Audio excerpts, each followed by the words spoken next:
come in and it still is a town divided, unfortunately. So not only are these items not approved, or this work not approved, but we're overpaying for a lot of these services. So what does that mean? That means if we're overpaying, at some point you all are eventually going to pay for it in the long run, because we're only asking for what we're due.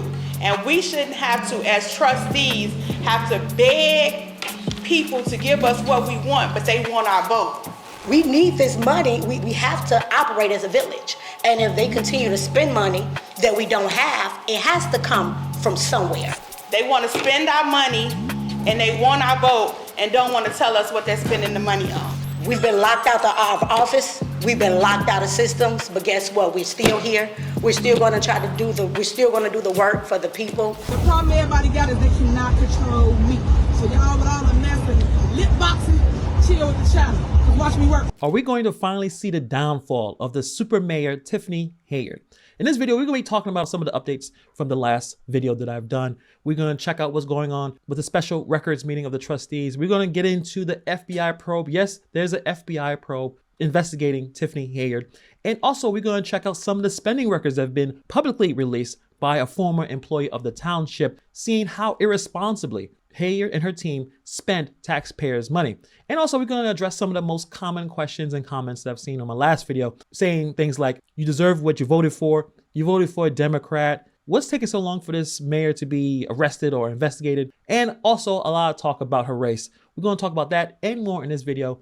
Let's get into it. So the latest meeting was again talking about transparency in legal matters here. So the Board of Trustees emphasized the importance of transparency and following the law. Concerns were raised about the legality of previous meetings and the need for proper procedures. Also, there was a significant focus on financial responsibility with discussions of budgeting, spending, the need for informed decision-making. Concerns were raised about the conduct of certain trustees and the village administrator. Members of the public expressed dissatisfaction with the current state of the village, the lack of accountability, and the perceived mismanagement of funds. Really not funny, it's sad.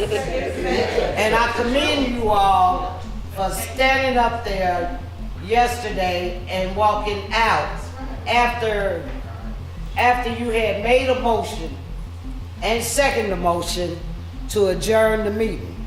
That's the way it's supposed to go. According to the municipal law, according to Robert's Rules and Order, and she was out of order along with Keith asked, and I wanted him to be in here when I said this.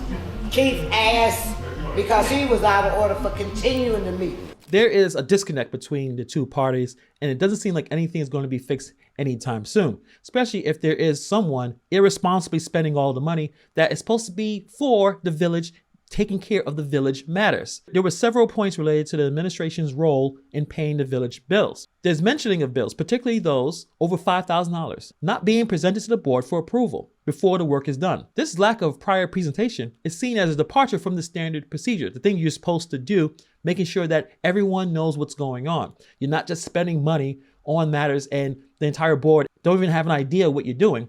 That is a big problem here. As if, like as stated last night, we have $110,000 worth of credit card spending that isn't accounted for. We've asked for months for the receipts. Again, we don't have any receipts. So when you ask us to sit there and make a decision regarding voting, as a resident, it wouldn't be fair to you all if we didn't do our due diligence and say, hey, produce the receipts before we produce a payment. There are several issues with the budget, such as invoices being presented that the board was not aware of and were not included in the initial budget. This suggests a lack of transparency or some kind of miscommunication between the administration and the board regarding financial matters. This meeting, to me, just showed that there's still a lot of tension between the board members and the administration. Money is being spent irresponsibly, things are not getting done properly, and the residents are all pissed off. There is a need for improved communication and the collaboration in handling the village's finances. And the problem is money's being spent and no one knows where or how it's being spent because the mayor has locked them out of important software that's supposed to show transparency on what the mayor and her team spend.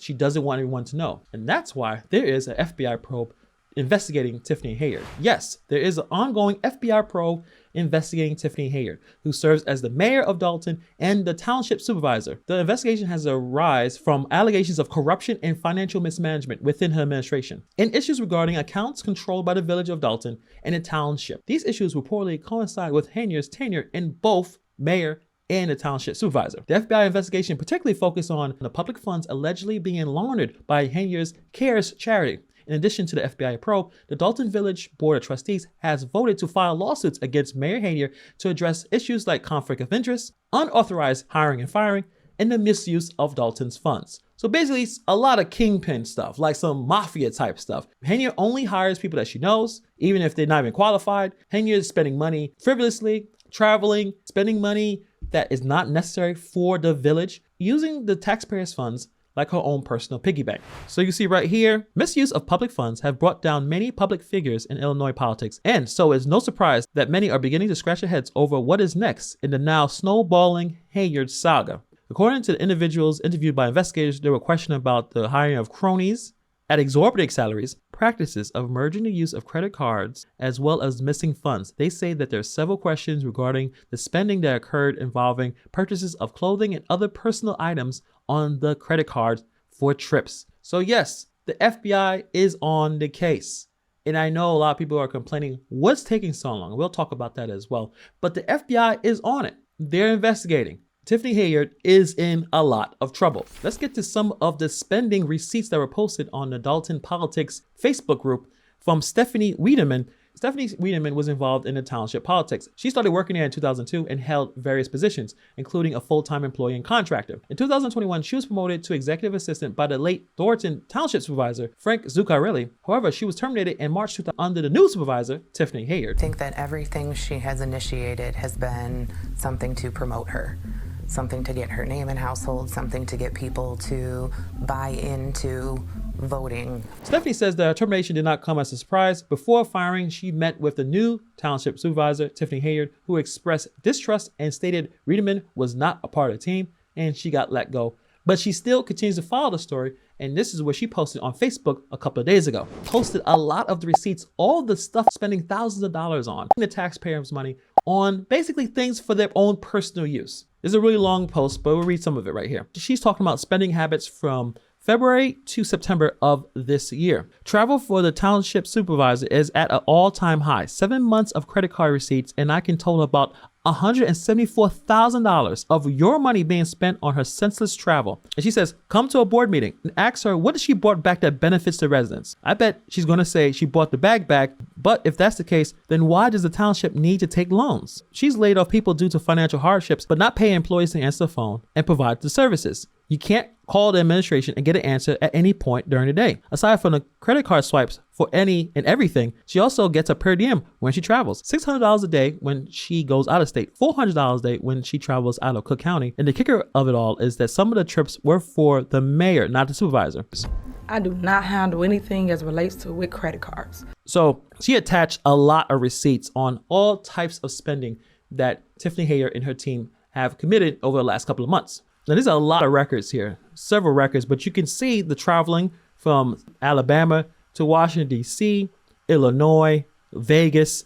She spent about $34,000 in Vegas. When you go through everything that they've done, Uber, the scooters, going to Ruth Chris, going to the casino, going to all these places, car rentals, with her and her group spending thousands of dollars for no reason. Going to Jackson, Mississippi, spending $21,000. Going to Texas, spending another $33,000. Spending $20,000 traveling the bike ride to Springfield. Spending money in Oregon. This is a lot of money being spent. For what? $170,000 that had nothing to do with helping the residents of Dolton. You guys can take a look at some of these expenditures. It's going to be really difficult for Tiffany Henyard to explain exactly what she was doing when she was spending all this money. I want to get into some of the common questions and comments that I had on the last video. Appreciate you guys for checking out that video. And if you want to hear more updates on Tiffany Henyard's story, hit the subscribe button, share this out. Let's get into it. What's taking so long? Why is she still able to do this? Why she's not in jail? Why she's not in handcuffs? What's going on? When it comes to FBI investigations, it's a lot of complexity and thoroughness. Investigations involving public officials are often complex and involve multiple layers of inquiry. The FBI aims to be thorough to ensure all the aspects of the case are examined, which naturally takes time. These investigations must adhere to strict legal procedures and protocols to maintain the integrity of the evidence and investigation.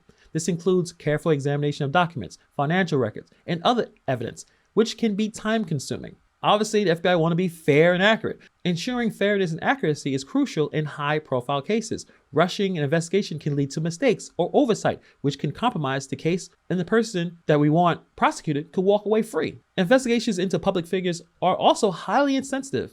The FBI usually maintains confidentiality to protect the integrity of the investigation and the privacy of those until all of the evidence is found. And obviously, when you are going after public figures, the high-profile cases are under intense public scrutiny. The FBI is aware that the outcomes of these investigations can have significant public and political implications, so they need to proceed with caution. Most investigations can be frustratingly slow, but the time taken is often a reflection of the seriousness with which the FBI approaches its work, ensuring that any conclusions are reached are based on solid evidence and legal standards. Let's get into the next common question. A lot of people who posted comments on my last video saying, you get what you voted for.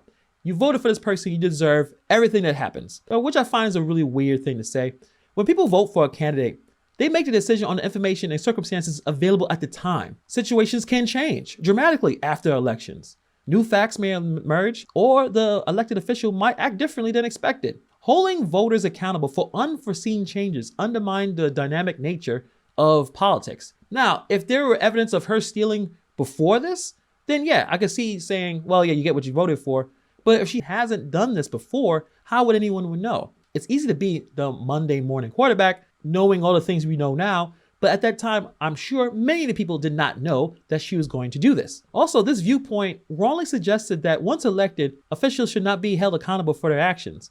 In a healthy democracy, elected officials are accountable to their constituents throughout their entire term. If they engage in misconduct or fail to fulfill their duties, it is the right and responsibility of the citizens to voice their concerns regardless of their initial support. Who cares if I voted for the person? If the person sucks now, they suck. So saying that you get what you voted for just dismisses the voices and concerns of those who may have voted differently. It's important in the democracy to recognize and respect the diversity of opinions and the right to dissent.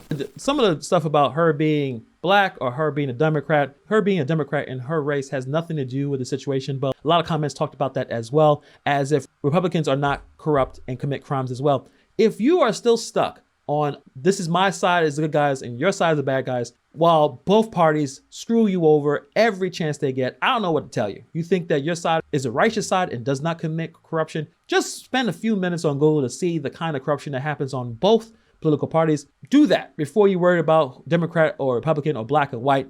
You kind of just waste your time. It's kind of ridiculous. Obviously, this story is far from over. We're going to see much more updates, what's going on, especially the FBI probe, the back and forth between the trustees and the administration.